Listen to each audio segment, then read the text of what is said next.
প্রশ্ন হচ্ছে যে ধরেন এই নভেম্বরের প্রায় মাঝামাঝি এসে জামাত ইসলাম স্পষ্ট করে বলছে যে অবশ্যই জাতীয় নির্বাচনের আগে গণভোটের তফসিল ঘোষণা করতে হবে এবং সেটি না হলে তারা ঢাকার রাজপথ উত্তপ্ত করবেন বা যা যা হুমকি দেওয়ার রাজনীতির ভাষায় পলিটিক্যাল রেটরিক বলি বা খানিকটা একটু উস্কানিমূলক সেই ভাষায় বলছে। এইটাকে বিএনপি যখন ভোট পেছানোর ষড়যন্ত্র বলছে, এর পেছনে আসলে কি জামাত ভোট পেছানোর মতো ষড়যন্ত্র করতে পারে এবং সেই কারণে কি ভোট পেছাতে পারে? জামাতের সেই শক্তি আছে? অথবা সরকার কি সেই ফাঁদে পা দেবে মনে হয়, বা নির্বাচন কমিশন সেই ফাঁদে পা দিবে? বিশু, আপনার কথা দিয়ে শুরু করি। আপনি বললেন না যে ইতিহাসে জামাত এই মুহূর্তে সবচেয়ে ভালো অবস্থানে আছেন, তাই না? আপনি দেখবেন যে তারা খুব বড় জনসভা করছে, অনেক মানুষ হচ্ছে। আজকে দেখেছেন যে কেমন জনসভা তারা করেছে। তো তাহলে জামাতের ইলেকশন পেছানোর ক্ষমতা, মানে তারা তো নিজেরাই ভাবছেন তাদের সেই ক্ষমতাটা আছে, তাই না? তারা তো দেখবেন যে আপনি জরিপগুলোতে প্রত্যেকটা জামাতের নেতারা এসে জরিপ নিয়ে কথা বলে, তাই না? এটা সব জায়গাতেই বলি যে জরিপ কেমন করে হয় আমরা সবাই জানি। তো তারা তো ধরেই নিয়েছে তারা ক্ষমতায় আসবেন, এবং শুধু ক্ষমতায় আসবেন না, ক্ষমতায় আসার পর কি কি করবেন। যেমন নারীরা 5 ঘন্টা কাজ করবে, তারপরে মেয়েরা শুধু মেয়েদের সামনেই নাচবে, তাই না? আরো কত কিছু ফর্মুলা তারা দিয়ে দিয়েছেন। গানের শিক্ষক থাকতে পারবে না। তাহলে আপনি কি করে ভাবছেন যে জামাতের ক্ষমতা খুব কম? আমি তো ভাবছি না। দেখুন, আমি এইখানে কিছু কথা আপনাকে বলতে চাই। গানের শিক্ষক থাকবেন, এটি তো অন্তর্বর্তী সরকারের সিদ্ধান্ত। না না, এটা তো এখন, কিন্তু জামাত তো প্রথমে বলেছে না যে গানের শিক্ষক থাকতে পারবে। এই প্রসঙ্গগুলো তো তারা বলেছে। আপনি মনে করছেন যে আমরা তো সবসময় এটা বলি যে সরকারের ভেতরে সরকার, শ্যাডো গভর্নমেন্ট, তাই না? আমি যে প্রসঙ্গটাতে ছিলাম, এই যে দেখেন ক্ষমতাবান, ক্ষমতাশালী যে শব্দগুলো ব্যবহার করা হয়, বা আপনি বলছেন জামাতের হুমকি। আপনি মনে হয় জানেন পরশুদিন আমার নামে একটি কেস হয়েছে সিরাজগঞ্জ 2-এ। জামাতের যিনি এমপি প্রার্থী তিনি আমার নামে কেস করেছেন। হ্যাঁ, আপনি আমাকে এই প্রসঙ্গে আমি একটু বলি যে আপনি আমাকে বলেন একটা ফটো কার্ড যেটা আমি বানাইনি, আমি বলার আগে সেটা 2 সপ্তাহ ধরে লাখ লাখ শেয়ার হয়েছে। আমার কাছে অজস্র স্ক্রিনশট আছে। দুনিয়ার পুরুষরা এটাকে শেয়ার করেছেন। জামাতকে দুনিয়ার পুরুষরা মুনাফেক বলেন, জামাতকে বলেন যে শিবির মিথ্যাবাদী, এই কথা বলেন, বলেন যে জামাতের লোকজন কাফের, এগুলোও তো বলেন। আপনি কি কখনো দেখেছেন কোনো পুরুষের বিরুদ্ধে জামাত মামলা করেছে টকশোতে কথা বলার জন্য? জামাত এই মামলাটি করেছে, আমাকে করেছে, কারণ আমি হচ্ছি সেই নারী যে নারী এখানে বসে প্রশ্ন করি যে জামাতের আমির কি করে বলেন যে তিনি একটি ইন্টারভিউতে বলেছেন যে নারীকে যখন আপনি রোজগারের কাজ করতে দিবেন সেটা তার প্রতি ইনজাস্টিস করা হবে, তাই না? আমি সেই নারী যে নারী প্রশ্ন করি যে জামাত ইসলাম না, ইসলামের সেন্টিমেন্ট নিয়ে কাজ করে, তাই না? বা জামাতের তো কেস করা দরকার ছিল সেই মৌলানা ভাসানীর উপর, কারণ তিনি বলেছেন যে নীল নদের পানি যেমন নীল নয়, জামাতি ইসলামের ইসলাম তেমন ইসলাম নয়, তাই না? তাহলে এত যে ওনাদের মানহানি হয়, হ্যাঁ, ওনাদের এই যে হুমকিগুলো ওনারা দেন, আপনি কি মনে করেন যেটা শুধু একটা সাধারণ কোনো কিছু? তা তো নয়। এই হুমকিগুলোর পেছনে দেখেন, আজকে ওনাদের তাহের সাহেবের বক্তব্যগুলো শুনেছেন যে একটা রাজনৈতিক দলের এত বড় নেতা, তার শব্দের ব্যবহার হাঙ্কি পাঙ্কি। তিনি কি বলেছেন? আঙুল বাঁকা করতে হবে, ঘি আমাদের লাগবে। মিশু, এই যুগে তো আমি বলবো যে ঘি বেশি খাওয়াটা স্বাস্থ্যের জন্য খুবই ক্ষতিকর, তাই না?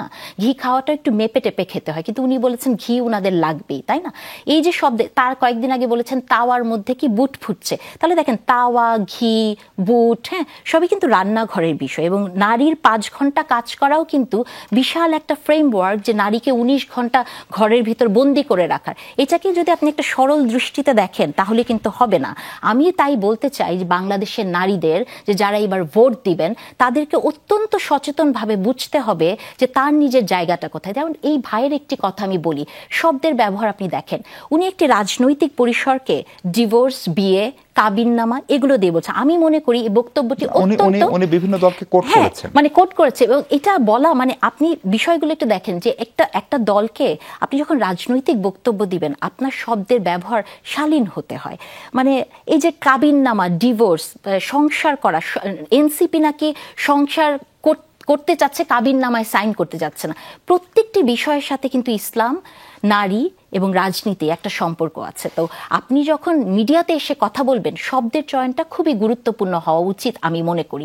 যেমন আমি এখন আরেকটু অন্য প্রসঙ্গে কথা বলি, যেগুলো আপনি বলছিলেন যে যেমন তাসনুবা বলছিলেন যে এনসিপি সবসময় ইলেকশনের কথা পরে বলেছে, সংস্কারের কথা, কিন্তু এখন এনসিপি ইলেকশনের কথা বলে, ইলেকশনের বিরুদ্ধে তাদের কোনো কথা নেই। কিন্তু আপনি দেখেন এনসিপির নাসিরউদ্দিন পাটোয়ারি, তিনি কিন্তু একদম দ্ব্যর্থহীন কণ্ঠে এক সময় বলেছে যে ফেব্রুয়ারিতে ইলেকশন হবে না, তাই না?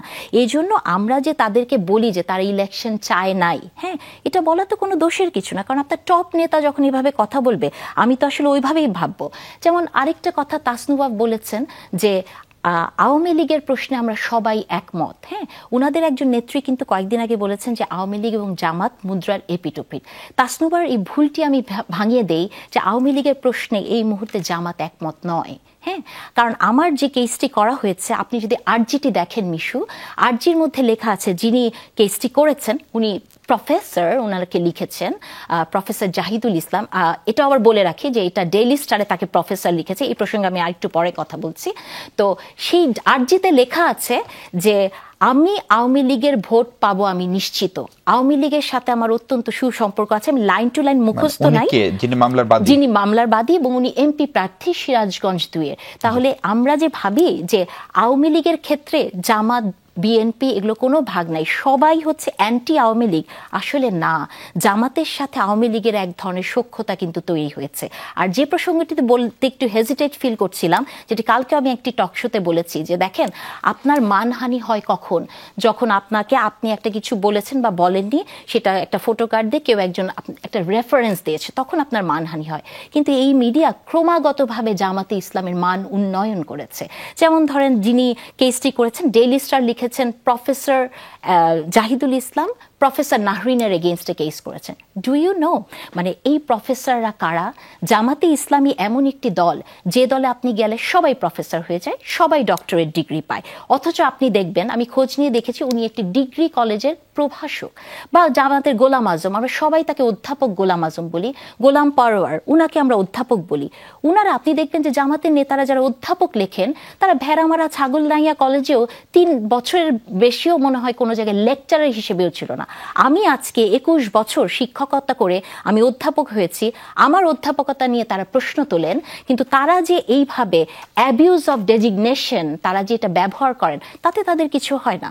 সো আমি এই মুহূর্তে বলতে চাই যে জামাতে ইসলামী যে কাজটি এই মুহূর্তে করছে, তারা একটি ভয়ের সংস্কৃতি চালু করছে এবং দ্ব্যর্থহীন কণ্ঠে তারা যে মেসেজটি জনগণের কাছে দিতে চায়, যে আমি মনে করি জামাতে ইসলামী ইলেকশন পেছানো একটি পদক্ষেপ নিচ্ছে।